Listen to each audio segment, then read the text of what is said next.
2010. On the evening of the Kia Airways Flight 771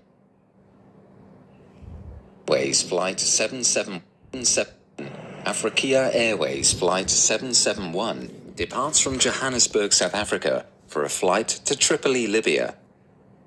On board are 93 passengers and 11 crew members.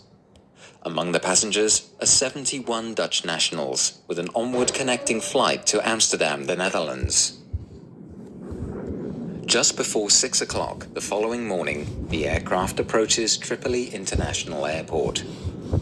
There are 3 pilots in the cockpit, a co-pilot, who is the pilot flying, in the right seat, the captain in the left seat, and a relief pilot for this long flight. The landing runway of Tripoli International runs west to east, and air traffic control directs Flight 771 for a landing in an easterly direction on runway 09. At this end of the runway, only non-precision approaches can be made. This means the aircraft instruments assist the pilots to get lined up with the runway, but the landing itself has to be performed manually. Tripoli is Africa's home base, so the pilots are well acquainted with the airfield. The cockpit voice recordings reveal that no firm procedure for landing was established. The approach to runway 09 is guided by some radio beacons for position reference.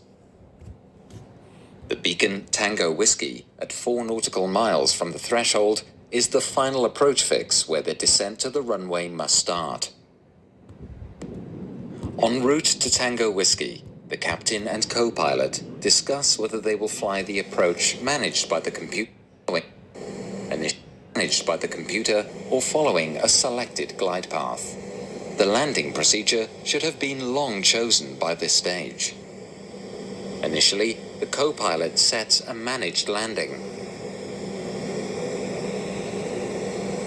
Over the radio, a pilot who has just landed at Tripoli calls to warn the captain about limited visibility due to low cloud layers at short flight.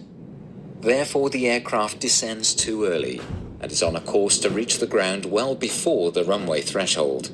The other pilots don't notice this mistake. At Tango Whiskey, no one notices the aircraft is too low. As a matter of fact, the very same cockpit crew with the same aircraft had a similar incident a few weeks earlier, where they also descended to runway 09 too soon and had to abort the approach. This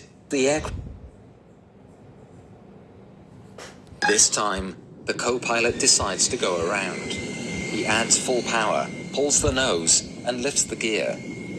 The aircraft initially climbs to 670 feet.